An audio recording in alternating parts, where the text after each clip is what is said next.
Bonjour, ici CryptoAli, j'espère que vous allez bien aujourd'hui, 6 juin. Alors c'est parti pour XRP. On va voir le prix qui s'est quand même pas mal effondré depuis 24 heures après cette belle hausse-là. Hier, la crypto était dans le rouge, n'épargnant pas XRP malheureusement. On est à 50 cents et demi. On va aller voir ça ici avec un refresh de la capitalisation boursière qui est en moins 4,2% pour 1,128 trilliards. Oui, ça le baisse pas mal, c'est rouge. Et on peut le voir ici avec une méchante drop. On était vraiment dimanche avec un pic ici de 27 milliards dans la capitalisation boursière, 27,86. Et là, on est à 26. Alors, on a perdu beaucoup et ça continue de chuter. Regardez, on avait atteint 54 cents 70 et on est à 50 cents. Alors, en même pas 48 heures, on a passé de 54,70 à 54 cents en 48 heures. Et la journée n'est pas finie et ça semble être noir ou rouge pour ceux qui utilisent des chandelles rouges. C'est pas grave, ok.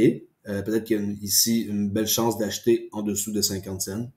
Et faut pas regarder ça sur les prochains jours. Faut être long terme avec XRP, avec tout ce qui se passe. Parlons un peu de ce que j'ai trouvé comme nouvelle.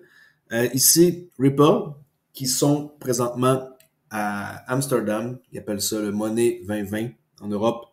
Alors, Ripple est fier de parrainer Money 2020 en Europe du 6 au 8 juin à Amsterdam. Il y a un kiosque là-bas et le kiosque, regardez à quoi ça ressemble. Très beau kiosque. Okay. On peut aller voir Ripple là-bas à Amsterdam et ils ont ce genre de kiosque-là. Toujours assez bleu, hein? J'aime beaucoup le bleu, vous savez. Et eux, ils ont le bleu comme couleur. Hein? Alors moi, je trouve que leurs bannières et leurs kiosques sont super beaux. Continue avec d'autres nouvelles sur American Banker, en quoi que ils parlent de Ripple, en quoi qu'ils ont commencé à travailler sur un réseau transfrontalier, le nouveau, pour leurs actifs numériques. Alors, ayant déjà abordé les transferts transfrontaliers grâce à cette technologie blockchain, Ripple se propose de laisser sa marque sur des dizaines de projets numériques. Okay? Pas un ou deux, des dizaines de projets numériques, en trouvant un moyen de les laisser fonctionner les uns avec les autres. À cette fin, écoutez bien, Ripple a récemment lancé, vous savez, hein, leur plateforme CBDC, un produit qui va permettre aux banques centrales, gouvernements, institutions financières d'émettre leur propre devise numérique et stablecoin de banque centrale. Je vais répéter, parce qu'il y en a qui comprennent pas encore l'ampleur de Ripple par rapport à tout ce qui se passe.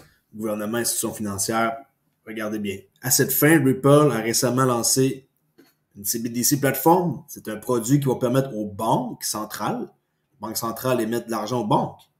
Okay? C'est comme le boss des banques, les banques centrales. Au gouvernement et aux institutions financières. Alors, c'est tout le système financier afin de pouvoir avoir leur propre devise numérique et leur stablecoin de la banque centrale. Ripple utilise déjà la technologie du grand livre distribué qui prend en charge le jeton XRP pour permettre les paiements internationaux pour le commerce électronique. Cette nouvelle initiative tente de reproduire ce succès en tant que catalyseur pour les CBDC, les Central Bank Digital Currency et les pièces stables, plaçant Ripple aux côtés des réseaux de cartes américains dans la course pour rendre différents actifs numériques interopérables. En passant, il y a la FedNow qui lance leur système en juin. Okay, je vais faire une vidéo après celle-ci pour en parler. Alors, la FedNow, N-O-W, FedNow, lance leur système.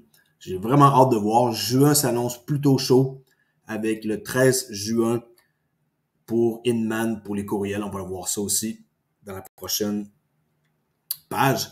En quoi que Inman a été effacé du site web officiel de la SEC. J'ai pas été confirmé sur le site, mais je prends la nouvelle de quelqu'un ici et un site qui partage ETH News.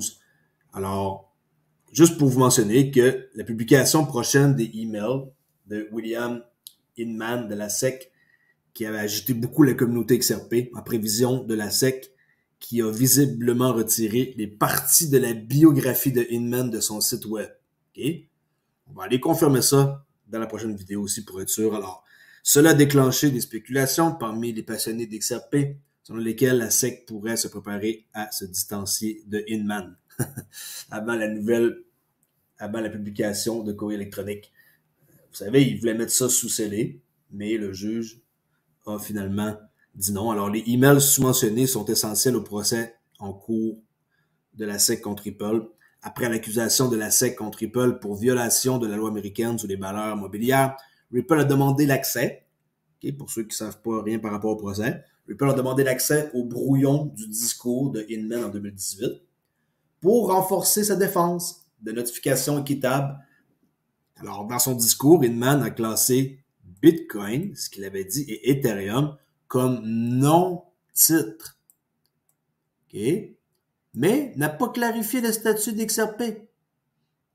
Alors, il fait une passe-droit pour Ethereum puis Bitcoin, puis XRP, non, je ne clarifie pas. Alors, malgré les tentatives de la SEC de sceller les documents, une décision du mois dernier a rejeté leur requête.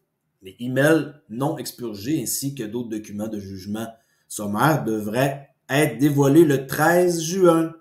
Je pense que juin risque d'être tout qu'un mois. Peut-être juillet aussi, hein, mais juin, juillet, je m'attends à de grosses nouvelles et ça pourrait être le déclenchement de tout, là. J'ai vraiment hâte de voir pour le 13 juin et la Fed. Non, il y a beaucoup de choses qui vont avoir lieu. Préparez-vous, ce mois-ci, ça va être agité sur les marchés.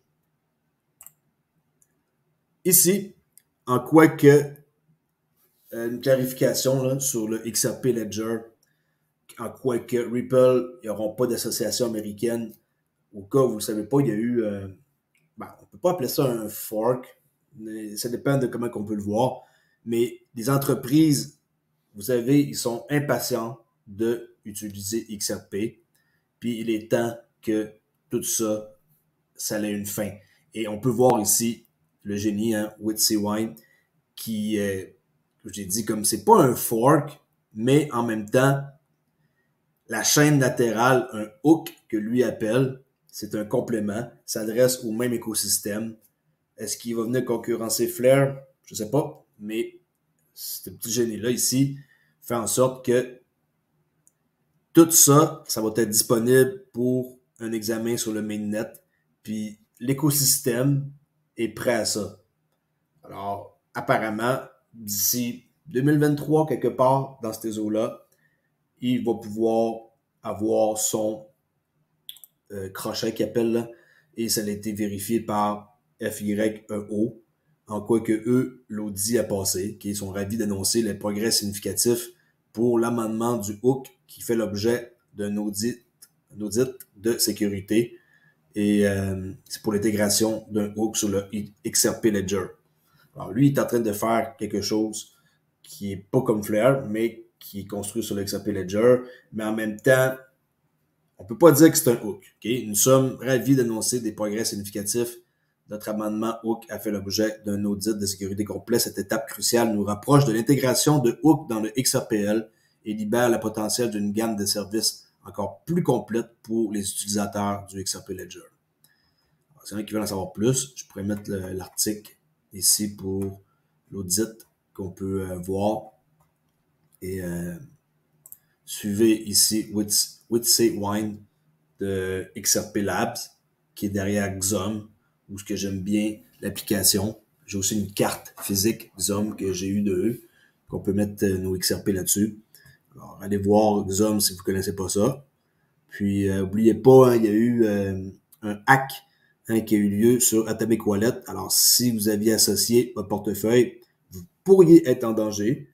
Allez suivre la procédure, allez voir sur sa page. Et il y a une procédure à suivre là, pour comme s'enlever enlever la possibilité d'avoir des futurs problèmes. Malheureusement, Atomic Wallet, j'aimais beaucoup. Il y a eu un hack le week-end passé. Et moi, j'ai pas eu rien à mon portefeuille, mais quand même, c'est triste. Je pensais jamais que ce portefeuille-là pouvait avoir de problème. Voyez-vous, je commence à croire que les seuls endroits où ce qui peut ne pas avoir de problème reste toujours un portefeuille offline. Moi, ça commence à me faire peur tout ça. Binance qui est poursuivi aussi. Tout ça en même temps, là, ça fait beaucoup pesant.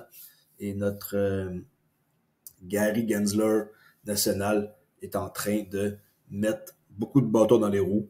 Même pour Cardano, hein, pas Cardano, voyons. Attendez une seconde, que je vous trouve l'info. Ah oui, pour Algorand, qui avait mentionné hein, que c'était comme une crypto du MIT, Massachusetts Institute, à Boston, et pas à Boston, à Massachusetts Institute, le MIT, excusez-moi une seconde, je vais vous trouver l'info. Dans l'État du Massachusetts, qui est Boston, la ville, il a mentionné que c'était pas un problème de posséder Algo. Et là, maintenant, Algo est poursuivi aussi depuis quelques temps. Alors, tout ça, c'est un peu étrange. C'est comme si que le gars, il dit un truc, mais finalement, de l'autre main, plus tard, il vient dire quelque chose d'autre.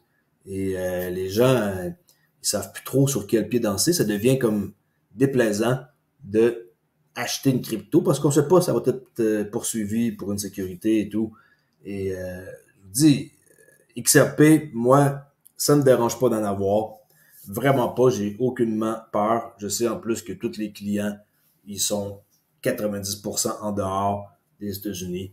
Et moi, je dis que avoir sa crypto sur un portefeuille externe, comme par exemple une clé Decent, Eddie Paul, tout ce qui est externe, qui est un matériel qui est pas en ligne, c'est la chose la plus safe qui existe.